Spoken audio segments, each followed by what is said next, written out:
We're also going to we're going to record this session. So this will be available on the website, and it will be available via link afterwards to anybody who signed up for the webinar. So with that, I'll just start to roll. Again, I'm Clark Everett. I'm the Director of Conference Education at the National Apartment Association. It's my pleasure today to give you a sneak peek of one of our sessions that will happen at Mentalize in San Diego.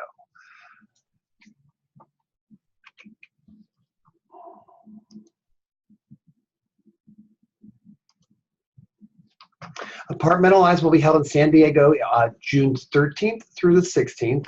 We're certain that the Southern California's unique energy and charm will infuse every aspect of the event, spurring networking and learning opportunities and making our gathering more worthwhile than ever. Today, we are going to be talking about effective work partner or a pain in the asset. And it's my pleasure to introduce our esteemed industry expert today, Susan Sherfield. Susan Sherfield is the Vice President of Training and Employee Development for Mercy Housing, developing and managing education for site employees and leadership development for corporate employees. She's an active member of NAA and NAAEI, that's our Education Institute, currently serving as the 2018 NAAEI President. She's an adjunct faculty member at Rio Salado College, and Susan joins us live today from Spring Hill, Tennessee. Hey, Susan. Hey, Clark. Hello, everyone. Yes, I am actually bracing for, floodwaters right now. For any of you who aren't from this area, we have been just inundated with rain for the past 2 days. And so I'm glad to have this opportunity to join you all today. Well, we're really delighted to have you. Susan, I have our... Thank you, Clark. I'm passing the controls to you, so you should be able to advance your slide deck. And if you need my help, just yell, I'm here for you. Okay, well, hopefully it takes just a moment for me to get control. Okay, so my session, whoops. There we go. There we go. The session that I'm going to be doing at Mentalize this June is called Effective Work Partner or Pain in the Asset. I wanted to acknowledge that Christopher Reed, who's the Senior Vice President of Operations with Mercy Housing, is going to be co-facilitating with me. Unfortunately, he was not able to be here today and co-facilitate this sneak peek. The reason why I really wanted everyone to know about him as my co-facilitator is I believe this session is in the executive track. And I had somebody say, well, gee, that doesn't sound like an executive level, session. What makes it executive level? I'm not going to give away all the details today, but having Christopher Reed, who's the Senior Vice President, co-facilitate with me, I think he's going to bring an extra level of understanding of why the skills we're going to talk about are so important, especially at the senior leadership level. Now, the skills that we're going to talk about in our session are really applicable to many levels within the residential property management industry. But so we're going to try and share a variety of examples so that everyone who does attend our session will be able to walk away with something that they can immediately use.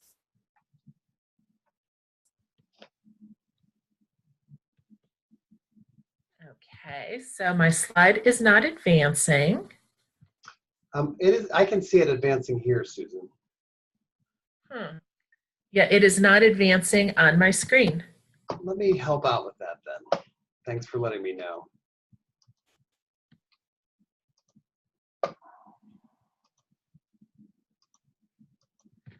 New technical platform, always those fun technical difficulties. Here we go. Is that where you want to be, Susan? I still see the transition slide. Okay, so right now everybody else sees partners. Okay, well, then I will just use my printed version since I cannot see that, and I will just go with that. Okay.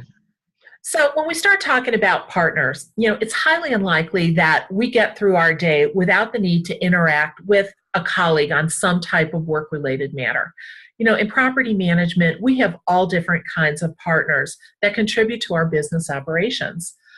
These people may be internal to our organizations, such as our peers, direct reports, support departments, or senior leaders. Or we also have a variety of partners that are external, such as our vendor partners, contractors, owners, investors. In affordable housing, we also need to add to that list regulatory agencies, housing authorities, government entities. So there's any variety of people that we might need to partner with on any given day. So what qualities make an effective partner?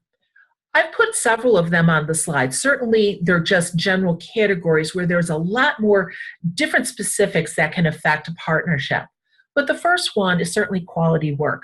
We need to partner with people who deliver quality work to us. We need to achieve desired results, whatever that partnership is. What is it that we're trying to achieve? And we need to meet certain deadlines. Clark, just so you know, a couple of folks I see are chatting that they don't see the either. So I will just try, in case there are folks who don't see the slides, I will just try this as clear as possible so that you know what to expect if you do decide to attend the session in June, because that's really what this is all about. I'm going to hold back a lot of my key speaking points for the June session. I'm just going to kind of tease you with them today, hopefully build up enough interest to want to attend the session. So I talked about quality work, achieving desired results, and meeting deadlines. But that's really not enough for there to be an effective partnership, because the last element, and this is the one that often derails so many partnerships, there we go, is that it's a positive work experience. So take a moment to consider the many partners that you deal with on a day-to-day basis or on a regular basis. Many of these people are great to work with, but some of them are just a pain in the asset. So when I made that statement, how many of you had an image of that person pop into your head? I'm betting that most of you immediately had a visual of that person who you just think is such a pain or a problem to deal with. But I'm also betting that none of you pictured yourself. Because of course, it's always the other person. Well, I'm sorry to inform you that the laws of probability indicate that not everyone listening to this and not everyone who's going to attend the session is an effective work partner, and that some of you may actually be the problem. So whether you're the problem or they're the problem, the skills that we're going to talk about are really applicable. So whether it's something you need to improve on or whether you use this skill to influence a conversation, that's how you're going to be able to walk away with something that you can apply in your work partnerships. Next slide, please, Clark. There we go. So what makes a partner a pain? Well, in the workplace, we're there to do a job. We're not there to be friends. It would be great if everyone got along and was a pleasure to work with, but that's probably an unrealistic expectation. We're dealing with diverse personalities, conflicting priorities, demanding schedules. All of those often get in the way of effective work partnerships. But you might ask, does this really matter? Well, you're all probably familiar with the old saying about people do business with people they like. Well, this takes us back to what is it that makes a person likable to partner with? It's more than them being a great person or having a sparkling personality. They have to be effective in their partnership with us. I've often thought that I can work with pretty much anybody, but I'll have to admit there are times that I've had to partner with somebody who I just found to be annoying, frustrating, irritating. And the consequence of that, or the outcome of that, is I know that there are times that I would really try and avoid having to deal with that person on anything. Whereas avoidance is always a strategy you might want to choose. It's certainly not very effective. And the reality is some of these people who are very difficult to work with are people that we cannot avoid. They're key to our business operations. And so we need to consider the consequences of those people, of having to work with those people. It could be loss of business. It could be loss of employment, unmet goals, poor performance. So I'm anticipating, I don't know who's on our sneak peek today, but I'm anticipating for our session in June that the audience will be a combination of site level folks, corporate level folks, possibly people from some of our affiliates, as well as some of our vendor partners. And so each one of those groups is going to have some different work partnerships that they're going to be able to think, well, how can we make these partnerships more effective with some of the concepts that Christopher and I are going to present. Next slide, please, Clark. There we go. So what exactly are partnership principles? Well, Christopher and I have chosen the term partnership principles to describe standards, norms, behaviors, and best practices applied to a domain in order to achieve desired results. So as much as I would like to be able to say, oh, I have one magic thought, one magic approach that can solve all of your problems, it's not that simple. We're going to be going through a lot, briefly touch on a number of partnership principles just so you understand the expanse of them, but we're actually going to be focusing on just one concept. Next slide, please, Clark. So when I put this slide up here, this is what's called the learning cycle. And this is a process that we each go through when we're learning a new skill.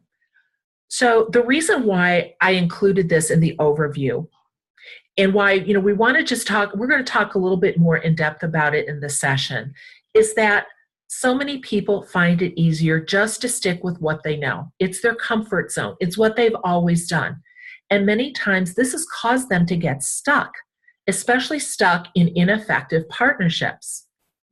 The problem is that if that approach is not working, if they find themselves frustrated, if they find themselves constantly having to address the same problem or problems with the same person over and over again, that they are stuck. And that's the opportunity to say, you know what? I need to learn a new skill in order to be more effective with these partnerships.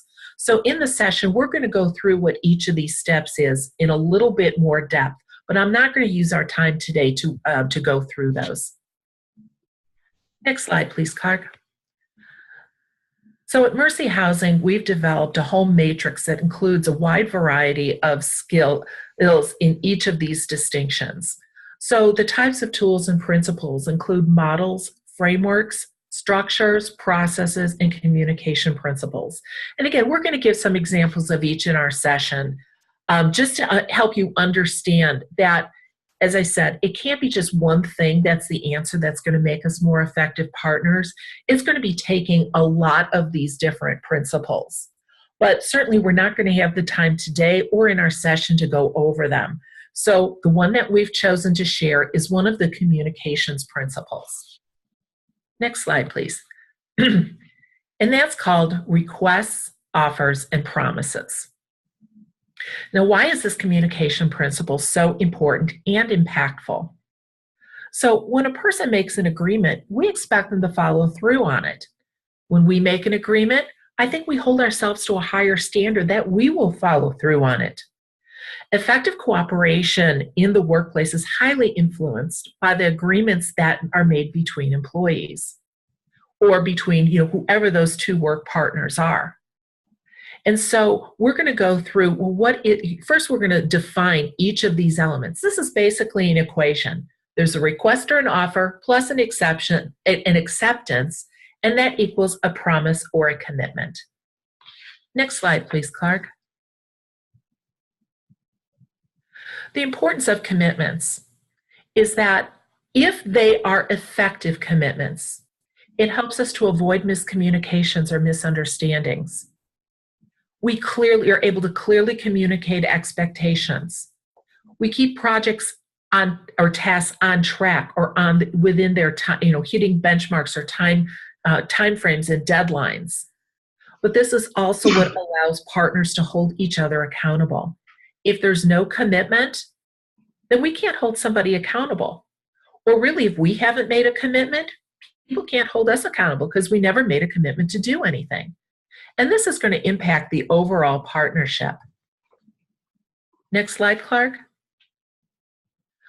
So we're going to talk about what makes a commitment effective, but then we're also going to talk about effective requests and offers. So some of you might be thinking, you know what, Susan, I already know this. I already do this. If all of us were as effective at this as we often think we are, we would not have dysfunctional partnerships. We would not be frustrated, irritated, annoyed. We would be able to, get rid of a lot of the pain that we may experience in the partnerships. And so clearly, there are some opportunities to learn about how to enhance these partnerships. And by understanding what makes a request or an offer effective versus sloppy is something that we're going to talk about in the session. Next slide, please, Clark. I love quotes, and this one by Abraham Lincoln really resonated with me because commitment is what transforms a promise into reality. So just for a moment, I want you each to think about how you feel when you believe one of your work partners has made a commitment to you. So not only is there an emotional response, such as a feeling of respect or accomplishment, but from a business perspective, you can physically or mentally file that task away because you believe it's being handled by your partner. You believe that a commitment has been made to follow through on something. So now I want you to think about how you feel when you have committed to something. Most business people, especially those in leadership positions, value integrity. Being a person of your word is important. They do what they say they will do. And so if a commitment has truly been made, people are much more likely to follow through on it. Next slide, please, Clark. But was that really a commitment? Many times we believe a commitment has been made because somewhere we've heard what we wanted to hear. But we're going to learn what are the things to listen for to make sure that a commitment has been made if the other person is making a commitment to us. Because I also want you to think about times that maybe a request was made of you, and in your mind you're thinking, oh my Lord, I can't possibly take on another task. I can't commit to this. And so our commitment was really, I'll try. I'll try is not a commitment. So we're going to go over a number of those things that sound like commitments and lead people to believe a commitment has been made, but ultimately is setting us up for disappointment or a missed expectation. I love this Yoda quote, do or do not, there is no try. So when you hear somebody say, I'll try, that should be a red flag because they have not made a commitment. So we're going to give you some of those things to listen for. Upcoming soon. So this is really going to be kind of the meat of our session. We're going to look at the equation, and we're going to talk in depth about how to make sure we have effective requests or offers, and that we do truly have a promise or a commitment. We're going to explore what's called a slippery promise. So we just wanted to kind of give you an idea of what's coming in our session. Next slide, Clark. We're going to talk about constructive acceptance of a request. So we'll let you know what is that all about and how does it also impact the work partnership. Next slide, Clark. So when expectations aren't met, very often there's some kind of partnership and there is some disappointment because an expectation isn't met.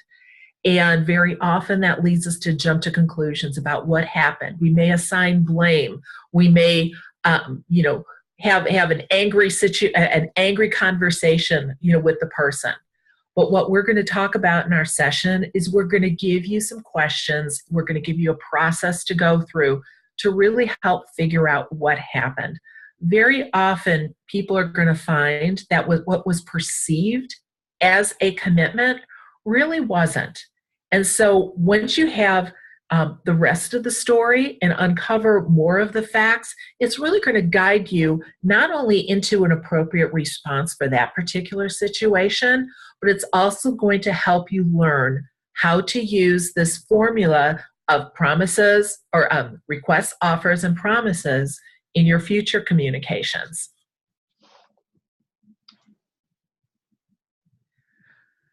So now, I'm sure, like, if you're like most people I know in residential property management, you have 100 things going at once. You have both things that you've committed to, and there are commitments that people have made to you. So how do you manage it all? How do you keep all of those balls in the air without dropping something or letting something slip between the cracks? So we're going to talk in our session a little bit about some tips for managing those promises, because certainly it's a way of helping you stay on track with what you have committed to doing, but also it's a way of making sure that when commitments have been made to you, that you have a way of tracking them and managing them as well.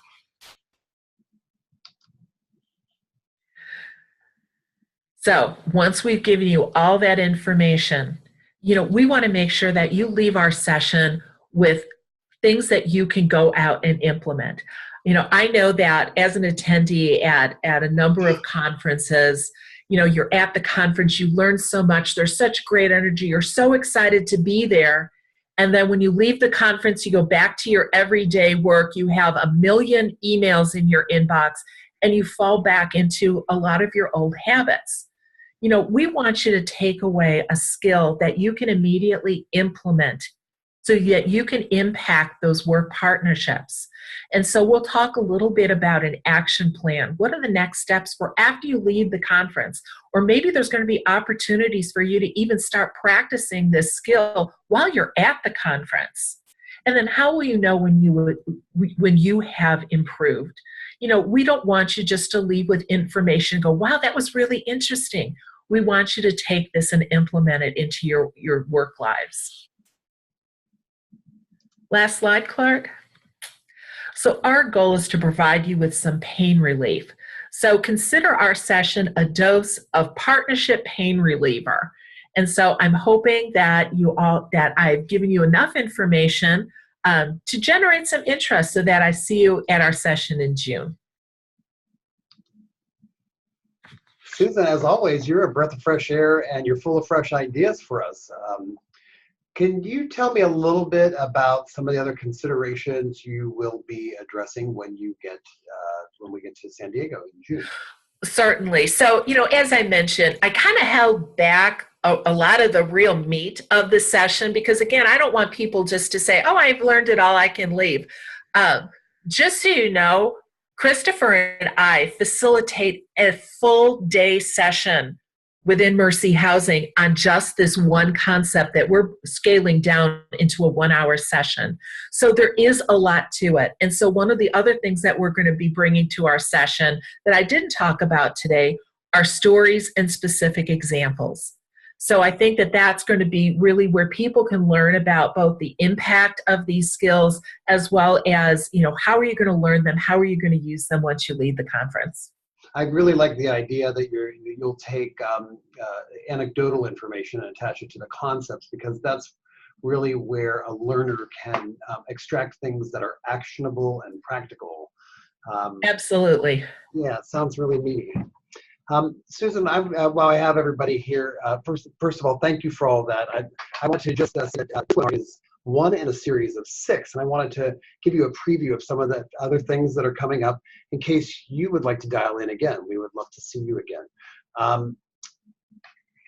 There on March the 22nd, we're going to be focusing on an HR issue on hiring maintenance staff, which is one of the industry's big pain points. So if you got an invitation to today's webinar, you will also get an email invitation to this one and the others that are coming after it.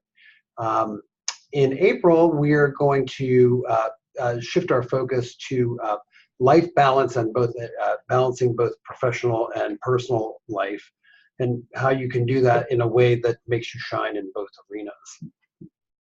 On May the 3rd, we will be focusing on marketing, a marketing issue, and how to stay connected in a digitally driven world.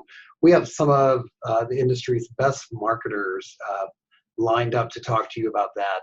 Those are some heavy-hitting marketers that you see there. And then at the end of May, we'll shift from marketing to its nearby cousin, leasing. And we have some really great folks who will be able to share stories from the field about how to track our multi-touch rental journey. And then last but not least, there's a pre-conference planning webinar that we'll do about a week before the conference. And it's really designed to give attendees an overall view of sort of the layout of the event and help you develop a strategy for navigating that event and making sure that you're getting the most out of your experience. Thanks again to Susan for the wealth of information that you shared today. She'll continue the conversation in June in San Diego, and we invite you to join us there as well. This session is one of 70 breakout sessions that focus on multifamily housing operations that will be featured at the conference. Be sure to register for the event using the link on this slide. That's a long string and not easy to remember, but have no fear. This webinar has been recorded and we'll be posting it to the event website. We'll also send out a follow-up email with a link to that recording so that you have all the details at your fingertips. So that brings us to the conclusion of our webinar today. We really look forward to seeing you in San Diego, and thanks again, big, huge, generous thanks to Susan Sherfield at Mersey Housing. Just a reminder, our session is Friday, June 15th from 12:45 to 1:45 in the afternoon, so I hope to see you there. Excellent. Thank you. Take care, everybody. Bye, everyone.